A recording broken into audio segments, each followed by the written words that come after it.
বিষয়টা সামনে নিয়ে আসার জন্য, কারণ কালকে থেকে দেখছেন যে গতকালকে যে একটা রাজনৈতিক মামলা হয়েছে এবং সেই মামলায়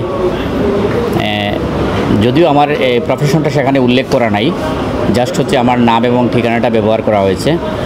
কিন্তু যেহেতু আমি নিজে মামলার আসামি, সে কারণে এখানে বলতে হচ্ছে যে সিলেটে যে কয়টি মামলা হয়েছে তার মধ্য থেকে সাংবাদিক হিসেবে এই রাজনৈতিক মামলার প্রথম শিকার আমি। বাকি দু একজন আছেন সাংবাদিক নামধারী, কিন্তু তাদের মুখ্য পেশাটা সাংবাদিকতা নয়। তারা ভিন্ন ভিন্ন পেশা বা ভিন্ন ভিন্ন কর্মে তারা জড়িত, হয়তো সাংবাদিকতাকে পাশে হিসেবে ব্যবহার করেন। তো আমি আপাতমস্তক একজন সংবাদকর্মী এবং চেষ্টা করেছি আমার সাংবাদিকতা জীবনে ধরে 2 যুগের বেশি হবে সাংবাদিকতার জীবন, বস্তুনিষ্ঠ সাংবাদিকতা করার, কোনো দলের পক্ষে অথবা কোনো গোষ্ঠীর পক্ষে কাজ না করার, বাস্তব যা ঘটেছে তা তুলে ধরারই চেষ্টা করেছি। নাম হচ্ছে সাদিকুর রহমান সাকি। আমি সিলেট জেলা প্রেস ক্লাব এবং Sylhet electronic media journalist association 2 সংগঠনের সদস্য, এবং আমি চ্যানেলে এবং রেডিও টুডেতে কাজ করি, আর দৈনিক সবুজ বাংলার আমি ব্যুরো প্রধান হিসেবে সিলেটে রয়েছি। পাশাপাশি আমার আরেকটা পরিচয় আছে, আমি বিসিবি কোয়ালিফাইড একজন আম্পায়ার। আমি সময় সুযোগে বিসিবির যে ম্যাচগুলো রয়েছে, ক্রিকেট ম্যাচগুলো সিলেটে হয়, সেগুলোও আমি পরিচালনা করি। কিন্তু এরপরেও দুঃখজনকভাবে বলতে হয় যে প্রথমবারের মতো কোনো মামলার আসামি হয়েছে এবং সেটা একটি রাজনৈতিক মামলা। আমি উদ্দেশ্য প্রণোদিতভাবে বলবো না ঠিক ওই কারণ হচ্ছে আপনারা দেখছেন যে বিগত সময় ধরে গতকালকেই শুধু বোধহয় 6টি মামলা হয়েছে। তার মধ্যে একটি মামলার মধ্যে আমার নাম রয়েছে, যে মামলাটিতে আসলে প্রধান আসামি করা হয়েছে শফিউল আলম চৌধুরী নাদেলকে, যিনি এমপি প্লাস হলো বিসিবির একজন ডিরেক্টর, এবং তিনিও কিন্তু একটি পত্রিকার সাথে সংশ্লিষ্ট। এবং দ্বিতীয় আসামি রয়েছেন আমাদের প্রতিমন্ত্রী শফিকুর রহমান চৌধুরী। এই মামলাটি হয়েছে খুরশেদ আলম বলে একজন বাদী হয়ে মামলাটি কোর্টে দায়ের করেছেন, এবং এই মামলায় প্রায় 47 জনকে আসামি করা হয়েছে। তার মধ্যে রাজনীতিবিদ রয়েছেন, পুলিশ রয়েছেন, আর তার বাইরে একমাত্র ব্যক্তি হচ্ছে আমি, এবং সেখানে 34 নম্বর আসামি করা হয়েছে আমাকে। তো যে বিষয়টা বলবো যে তারা মামলার যে বিবরণটা দিয়েছেন, সেখানেই তারা বলেছেন যে কোটা বিরোধী ছাত্র আন্দোলনের চলাকালীন সময় গত 4 তারিখে বেলা 2:30টার দিকে আম্বরখানা বড়বাজার রাস্তার মুখে তাদের উপর আক্রমণ করা হয়েছে, তাদের আন্দোলনের উপর। তখন হলো যে তাদের উপর ছাত্রলীগ, যুবলীগ এবং পুলিশ তাদের উপর হামলা করেছে। এখানে আমার প্রশ্নটা হচ্ছে, তারা তো স্পেসিফিক উল্লেখ করেছেন যে কোন গোষ্ঠী বা কোন পক্ষ তাদের উপর আঘাত করেছে, এখানে স্পষ্ট করা আছে। কিন্তু আমি তো ব্যক্তিগত জীবনে কোনোদিন ছাত্রলীগও করি নাই, কোনোদিন যুবলীগও করি নাই, আর পুলিশের সাথে তো সংশ্লিষ্ট হওয়ার কোনো কথাই নেই, এটা যেহেতু বিশেষায়িত একটি বাহিনী। তো এখানে কিভাবে আমার নাম ঢুকলো, এটাই হলো বড় প্রশ্ন। আমাকে গতকাল থেকে অনেকেই প্রশ্ন করছেন যে আসলে এই নামটা আসলো কিভাবে। তো এখানে আমি যেটা করলাম যে খুরশেদ আলম বলে যে ব্যক্তি, উনাকে কিন্তু ব্যক্তিগতভাবে আমি চিনি না, এবং আমি যতটুকু খবর নিলাম উনিও আমাকে চিনেন না। এবং যেহেতু হলো বিএনপির বেশ কিছু মানুষ দেখলাম এই ঘটনায় আহত বা সাক্ষী যেখানে রয়েছে, সেখানে বিএনপির বেশ কিছু মানুষের নাম লেখা রয়েছে। তো সেক্ষেত্রে এটা অনুমেয় যে মামলাটা বিএনপির পক্ষ থেকেই করা হয়েছে। কিন্তু দেখা যায় বিএনপির শীর্ষ নেতৃবৃন্দ এই মামলা সম্পর্কে অবগত নয়। যখন আমরা তাদেরকে বিষয়টি জানালাম, তারাও খোঁজখবর নিয়ে দেখলেন যে তারা বিষয়টা সম্পর্কে জানেন না।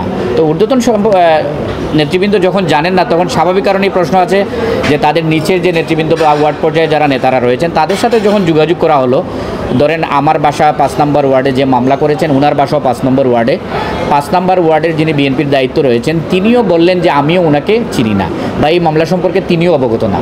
তাহলে মামলাটা হলো কিভাবে, এটা একটা বড় প্রশ্ন।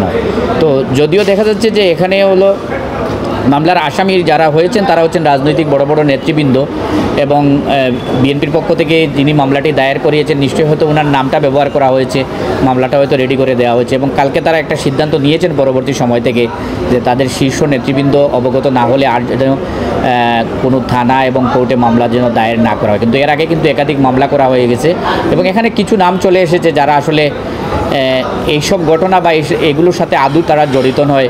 হয়তো ব্যক্তি আক্রোশ রয়েছে, বা যেমন তোমার সাথে আমার একটু মনোমালিন্য আছে, এই সুযোগটা কাজে লাগিয়ে অনেকেই এই সুযোগটা কাজে লাগিয়েছেন এবং এই মামলাগুলোকে একটা বিতর্কিত পর্যায়ে এখন নিয়ে যাচ্ছেন। আপনি সোশ্যাল মিডিয়া ঘুরলে এখন দেখবেন বা মানুষের সাথে আলাপ করলে দেখবেন যে অনেক মানুষের নাম উঠে আসছে এভাবে, কিন্তু এর আগে বয়সটা এভাবে রেজ হয় নাই, কারণ প্রত্যেকটা মানুষের কোনো না কোনোভাবে সংশ্লিষ্টতা অল্প হলেও ছিল, কিন্তু আমি তো কোনোভাবেই এটার ধারে কাছেও কোনো ইয়েতে নেই। তো সে কারণে হচ্ছে গতকালকে সোশ্যাল মিডিয়ায় এই বিষয়টি বেশি আলোচিত হয়েছে এবং আমার সাথে বিএনপির শীর্ষস্থানীয় অনেকেই যোগাযোগ করছেন এবং তারা বলছেন এই বিষয়টি তারা দেখছেন যেহেতু আদালতে সাবমিট হয়ে গেছে, এটা প্রক্রিয়াগত একটা ব্যাপার স্যাপার রয়েছে, সেই প্রক্রিয়াগত দিক থেকে এটা মিনিমাইজ করতে হবে এখন। কিন্তু আমি তো এর আগে এটা জানার সুযোগ হয় নাই, কারণ এখানে আমার নামটাও কিন্তু একটু বিকৃত করে লেখা হয়েছে। আমি জানার পরে যখন আমি আমার অ্যাড্রেস মিলিয়েছি, আমার পিতার নাম মিলিয়েছি, এরপরে কিন্তু আমি আইডেন্টিফাই করতে সম্ভব হয়েছে যে এটা এই নামটাই আমার। কিন্তু অন্য কেউ দেখলে এটা করতে পারবে না ওই কারণে, কারণ নামের স্পেলিং থেকে শুরু করে এখানেও তো পেশাও উল্লেখ নাই, আর আমার ব্যক্তিগত ঠিকানা তো অনেকে জানে না, আমার বাবার নাম তো আর জানার কথাও না। কোনো পক্ষ থেকে তো আমার উপর ক্ষুব্ধ হয়েই তারা এটা করিয়েছে। এখন এটা স্পেসিফিক বলা কঠিন যে আসলে কারা কী কারণে করেছে, কারণ সাংবাদিকতা আমরা যারা করি আর বিশেষভাবে যারা আমরা স্যাক্রিফাইস করি না বা মিনিমাইজ কিছু বা কোনো নিউজ হাইড করতে চাই না, আমাদের কিন্তু প্রচুর শত্রু হয়ে যায় বিভিন্ন কারণে। কারণ আমাদের একটা নিউজের কারণে দেখা গেল তাদের লক্ষ কোটি টাকার মতো ক্ষতি হয়ে যায়। তো এই যে বিষয়াদিগুলো তবে কিছু বলা হয় নাই, জাস্ট ঊর্ধ্বতন তাদের যারা নেতৃবৃন্দ রয়েছেন তারা বলছেন যে বিষয়টা আমরা দেখতেছি কীভাবে এটা মিনিমাইজ করা যায়। এখন যেহেতু এটা আদালতের ব্যাপার আর এটা সম্পর্কে আমার আসলে তেমন ধারণাও নাই যে একটা মামলা আদালতে সাবমিট হলে এটা থেকে কাউকে অব্যাহতি বা একটু বাদ দিতে হলে প্রক্রিয়াগত কী ব্যাপার স্যাপার আছে সেটা সম্পর্কে আসলে আমি ততটা ওয়াকিবহাল না। তবে তারা যেটা বলছেন যে এটা তারা সিস্টেমেটিক ওয়েতে যেভাবে সম্ভব সেটা এটা চেষ্টা করবেন, যেটা যতক্ষণ পর্যন্ত হচ্ছে না ততক্ষণ পর্যন্ত আমি বলতে পারবো না যে আমি এটা থেকে হয়েছে। একটা ব্যাপার এখানে আছে যে মামলা হওয়ার পরে মনে করেন হয় তদন্ত হবে, দেন তো চার্জশিট হয়। তো এই প্রক্রিয়াটা হয়তো যে আমাদের যদি কোনো সংশ্লিষ্টতা না থাকে, যদি এখানে শেষ না হয় পরবর্তী সময় হয়তো শেষ হবে, কারণ হচ্ছে এটার সাথে তো আমাদের কোনো সংশ্লিষ্টতা নাই। আমি যেহেতু মামলার আসামি হয়েছি, এভাবে আপনারাও প্রশ্ন করছেন যে অনেক নিরীহ মানুষ মামলার আসামি হয়ে যাচ্ছেন, এই জায়গা থেকে আমি বলবো যে আপনারা রাজনৈতিক জায়গা থেকে মামলা দিবেন এটা ঠিক আছে, যারা অপরাধী প্রকৃত অর্থে তাদেরকে আইডেন্টিফাই করে অন্ততপক্ষে প্রকৃত অপরাধীদের মামলা আসামি করবেন, নিরপরাধ মানুষদের মামলার আসামি করে আপনারা তাদেরকে ভোগান্তির মধ্যে ফেলবেন না। বিশেষ করে আমি যদি আমার কথা বলি যে এই মামলা নিয়ে আমি একটুও ওরিড নয়, কারণ আমি সাংবাদিকতা করি, আমার শত্রু আছে, মামলা হতে পারে। বিশেষ করে গণমাধ্যম কর্মীদের কথা তো আমি বিগত সময়ে দেখছেন বিভিন্ন প্রোগ্রামে আমি বলছি যে আপনারা আপনাদের রাজনীতি করবেন, আমাদেরকে যেন সেটার শিকার না হতে হয়। আপনার এক বিরোধী কোনো সাংবাদিক থাকতে পারে মাঠে, আপনি তাকেও মেনে নিতে হবে, কারণ সবাই যে আপনার পক্ষে লিখবে তা না, আর আপনি অপরাধ করলে তো আপনার বিপক্ষে যাবেই, এটাকে আপনার মেনে নিতে হবে। এই বিষয়টা